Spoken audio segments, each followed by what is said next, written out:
ভেঙেছে তো মন আগে, বাঁচতে ভালো ভয় লাগে। 4 মাস পর গ্রেপ্তারি শুনিয়ে মুখ খুললেন মডেল অভিনেত্রী ফারিয়া।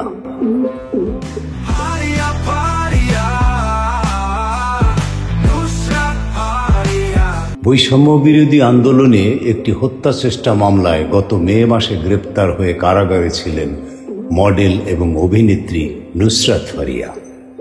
সে সময় তাকে গ্রেপ্তার করায় শিল্পাঙ্গনের অনেকেই বিস্ময় প্রকাশ করেছিলেন, সেই সঙ্গে ক্ষোভও প্রকাশ করেছিলেন। এর 2 দিন পর তাকে কারামুক্ত করা হয়। কারাগার থেকে বেরিয়ে তার পাশে থাকার জন্য সবার প্রতি কৃতজ্ঞতা প্রকাশ করেন এই অভিনেত্রী। সেই সঙ্গে এক ফেসবুক পোস্টে তিনি জানিয়েছিলেন, গত কয়েকদিন ছিল তার জীবনের সবচেয়ে দুঃসহ ও সংবেদনশীল সময়। এর মধ্যে কেটে গিয়েছে প্রায় 4টি মাস। সে বিষয় নিয়ে আর কোনো কথা বলেননি ফারিয়া। হত্যা মামলায় জামিনের দীর্ঘদিন পর গ্রেপ্তার ইস্যুতে অবশেষে মুখ খুললেন এই অভিনেত্রী। আসছে নুসরাত ফারিয়া।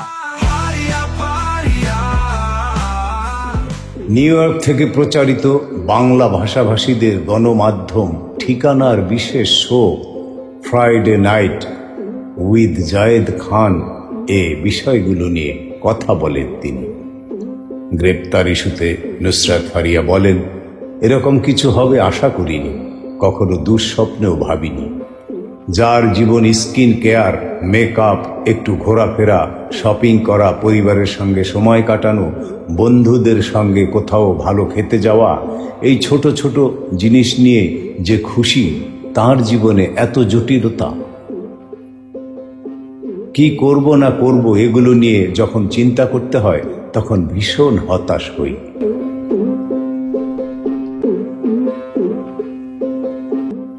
এরপর ফারিয়া বলেন, আমি মনে করি এটাকেই বড় হওয়া বলে। পরিস্থিতি মানুষকে বড় করে। আমার মনে হয় পুরো ঘটনাতে আমি অবশ্যই মানসিকভাবে বড় হয়েছি এবং ওইটার অর্থাৎ গ্রেপ্তারের পর এটা আমার প্রথম সাক্ষাৎকার। আমি কোথাও কথা বলিনি। এমন না যে আমি কথা বলতে চাইনি, আমি এখনো কথার জন্য মানসিকভাবে প্রস্তুত নই। অভিনেত্রী আরো বলেন, আমি মনে করি আমার সঙ্গে যেটা হয়েছে সেটা অন্য কারো সঙ্গে হতে পারত, অনেকের সঙ্গেই হয়তো বা হচ্ছে বা হবে আগামী দিনে। আমি এ বিষয়ে জানি না, তবে আমি অতি ভাগ্যবান।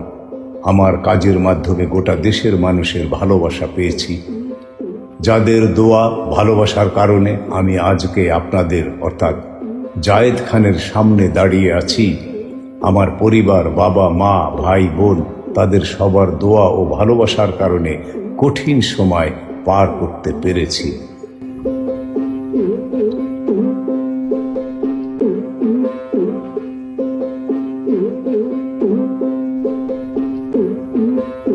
হত্যা মামলায় জামিনের অল্প কিছুদিনের মধ্যেই লাইট ক্যামেরা অ্যাকশনের জগতে নুসরাত ফারিয়া। অভিনেত্রীর কথায় তার গ্রেপ্তার ঠিক 10-15 দিন পর। তার ভাষায়, অভিনেত্রীর ভাষায়, তার গ্রেপ্তার ঠিক 10-15 দিন পর থেকে আমি আবার কাজ করা শুরু করেছি। তবে পুরো ঘটনাটা আমাকে একটা বিষয় খুব গুরুত্ব সহকারে শিখিয়েছে, কোনো কিছুই স্থায়ী নয়, জীবন খুবই অস্থায়ী, অনিশ্চয়তা ভরা, যে কোনো সময় যে কোনো কিছু হতে পারে প্রতিটি মানুষের জীবনে বা যে কোনো মানুষের জীবনে। এজন্য নিজেকে মানসিকভাবে তৈরি থাকতে হবে। তুমি যদি সৎ থাকো তাহলে পৃথিবীর কোনো খারাপ শক্তি তোমাকে আটকে রাখতে পারবে না। তোমাকে বিপদের সম্মুখীন করবে, কিন্তু সেই বিপদ থেকে সৃষ্টিকর্তা মহান আল্লাহ রাব্বুল আলামিনই নিজেই তোমাকে বাঁচিয়ে নিয়ে আসবেন। এটা আমার জীবন থেকে পাওয়া সবচেয়ে বড় শিক্ষা এবং চরম অভিজ্ঞতার কথা বলছি। তারা যেভাবে পুরো বাংলাদেশ একসাথে হয়ে আমাকে আমার জন্য কথা বলেছে এবং আমার মিডিয়া সহকর্মীরা, জার্নালিস্ট ভাই বোনেরা, সবশেষে দর্শক, ভক্ত, অনুরাগী, সাংবাদিক এবং শোবিজের সহকর্মীদের প্রতি কৃতজ্ঞতা প্রকাশ করেন অভিনেত্রী ফারিয়া। নুসরাত ফারিয়ার কথায় আমি আমার দর্শকদের কাছে কৃতজ্ঞ, কারণ তারা যেভাবে একসাথে হয়ে আমার জন্য কথা বলেছেন। আমার মিডিয়ার সহকর্মীরা, সাংবাদিক ভাই বোনেরা জন্মের পর থেকে এখন অবধি যাদের চিনি, প্রত্যেকটা মানুষ আমার জন্য কথা বলেছেন, কেঁদেছেন। শিল্পী নুসরাত ফারিয়া হিসেবে আমার মনে হয় না এর চেয়ে বড় অর্জন আমার জীবনে কিছু পাওয়ার আছে।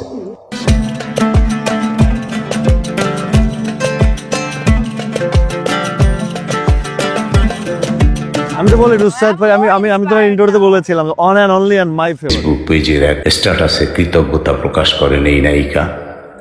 নুসরাত ফারিয়া জেল থেকে ছাড়া পাওয়ার পর সুখবরটি ভক্তদের সঙ্গে ভাগাভাগি করেন 4:20 তিনি ফেসবুক স্ট্যাটাসে লিখেন, সবাইকে অনেক অনেক ধন্যবাদ এবং কৃতজ্ঞতা যারা আমার পাশে ছিলেন। শারীরিক অসুস্থতার জন্য আজ কথা বলতে পারিনি, সুস্থ হয়ে খুব দ্রুত ফিরে আসবো আপনাদের মাঝে। হত্যা চেষ্টার মামলায় গ্রেপ্তার অভিনেত্রী নুসরাত ফারিয়াকে গতকাল সোমবার আদালত থেকে কারাগারে পাঠানো হয়। পরে আজ সকালে আদালত তার জামিন মঞ্জুর করেন। ঢাকার চিফ মেট্রোপলিটন ম্যাজিস্ট্রেট CMM আদালত আদেশ দেন। দুপুর 12টার দিকে জামিনের কাগজ কারাগারে পৌঁছায়। যাচাই বাছাই শেষে তাকে স্বজনদের কাছে বুঝিয়ে দেওয়া হয়। গত সোমবার সকালে থাইল্যান্ডে যাওয়ার সময় হজরত শাহজালাল আন্তর্জাতিক বিমানবন্দরের ইমিগ্রেশন চেকপোস্ট থেকে নুসরাতকে গ্রেপ্তার করে পুলিশ। পরে তাকে ঢাকা মহানগর গোয়েন্দা পুলিশের ডিবি কার্যালয়ে এনে জিজ্ঞাসাবাদ করা হয়। মামলার কাগজপত্রের তথ্য বলছে, ছাত্র জনতার গণ অভ্যুত্থানের চলাকালে গত 19 জুলাই রাজধানীর ভাটারা এলাকায় গুলিবিদ্ধ হন এনামুল হক 35। গত 3রা মে এনামুল হক ঢাকার CMM আদালতে 283 জনের বিরুদ্ধে নালিশি মামলা করেন। এর মধ্যে নুসরাত ফারিয়া সহ 17 জন অভিনেতা অভিনেত্রীকে আসামি করা হয়। আদালতের নির্দেশে মামলাটি 3রা মে এজাহার হিসেবে রেকর্ড হয়। মামলার 2 সপ্তাহ পর গ্রেপ্তার করা হয় নুসরাত ফারিয়াকে। বন্ধুরা, প্রশ্ন আসে, নুসরাত ফারিয়াকে কেন গ্রেপ্তার করা হলো এবং কেন তার নাম হুকুমের আসামির তালিকায় এলো? জুলাই আগস্ট কোথায় ছিলেন ফারিয়া? কি লিখেছিলেন ফেসবুকে?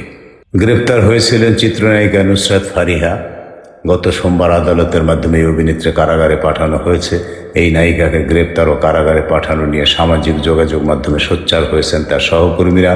কেউ কেউ লিখেছেন, অন্যায়ভাবে হয়রানি করা হচ্ছে একজন শিল্পীকে। এদিকে আজ এই অভিনেত্রীকে আদালতে তোলা হলে আইনজীবী জানান যে মামলায় তাকে গ্রেপ্তার দেখানো হয়েছে। সেই ঘটনার সময় নুসরাত দেশে ছিলেন না। জুলাই আগস্টে কোথায় ছিলেন ফারিয়া? এই নায়িকা কি লিখেছিলেন ফেসবুকে? গত বছর জুলাই মাসের প্রথম সপ্তাহের ঘটনা। সেই সময় দেশের GPA 5 পাওয়া শিক্ষার্থীদের সংবর্ধনা সহ বেশ কিছু আয়োজনে অংশ নিয়েছিলেন নুসরাত ফারিয়া। সেসব ছবি তিনি ফেসবুকে পোস্ট করেন। সপ্তাহখানেক পর 12ই জুলাই ফারিয়া এক ফেসবুক স্ট্যাটাসে জানান, ভালোভাবে কানাডা পৌঁছেছেন। পরবর্তী সময়ে কানাডার ক্যালিগরি শহরের বেশ কিছু আয়োজনে অংশ নেন এই অভিনেত্রী। সেসব ছবি ফেসবুকে পোস্ট করতে থাকেন। এসব আয়োজনে তার সঙ্গে ছিলেন জায়েদ খান সহ অনেকেই। দেশের শিক্ষার্থীদের দাবি সরকার না মানায় ক্রমেই জুলাই আন্দোলন পরিস্থিতি খারাপের দিকে যেতে থাকে। জড়ো হতে থাকেন দেশের বিভিন্ন প্রতিষ্ঠানের শিক্ষার্থীরা। তাদের নানাভাবে বাধা দিতে থাকে সরকার। সারা দেশে বিক্ষোভ করেন শিক্ষার্থীরা। এই ঘটনায় দেশ যখন উত্তাল, তখন প্রতিবাদে ফেসবুকে সোচ্চার থাকতে দেখা যায় নুসরাত ফারিয়াকে। এই নায়িকা 17 জুলাই ফেসবুক স্ট্যাটাসে দেশের আন্দোলন ও শিক্ষার্থীদের হত্যায় সোচ্চার হয়ে লেখেন, কাজের কারণে আমি 1000 মাইল দূরে, কিন্তু আমার হৃদয়ে রক্তক্ষরণ হচ্ছে। আমি কেমন অনুভব করছি তা প্রকাশ করতে পারছি না। সর্বোপরি আমরা মানুষ, এই সত্যটি ভুলতে পারি না। দোয়া করি সবাই নিরাপদে থাকুন। 18 জুলাই নুসরাত ফারিয়া তার ফেসবুক স্ট্যাটাসে শিক্ষার্থীদের জানাজা দেওয়ার একটি ছবি পোস্ট করে লিখেছিলেন, জাতি হিসেবে এর চেয়ে দুঃখজনক আর কিছু নেই। সেই পোস্ট 1000-এর বেশি ভক্তরা ভাগাভাগি করে নেন। শিক্ষার্থীদের পাশে থাকায় অনেকেই তার প্রশংসা করেন। নুসরাত ফারিয়া 23 জুলাই তার ভেরিফাইড ফেসবুক স্ট্যাটাসে লিখেছেন, 6 দিন হয়ে গেল আমার বাবা মায়ের সাথে কথা বলিনি। আপনারা সবাই জানেন আমার বাবা মার অবস্থা তেমন ভালো না, কিন্তু আমি আমার সহকর্মী, ছাত্র ভাই এবং বোনের জন্য অনুভব করি সবার সুস্থতা ও দেশের শান্তি কামনা করছি। পরবর্তী সময়ে সরকার দেশের ইন্টারনেট সংযোগ বন্ধ করে দেয়।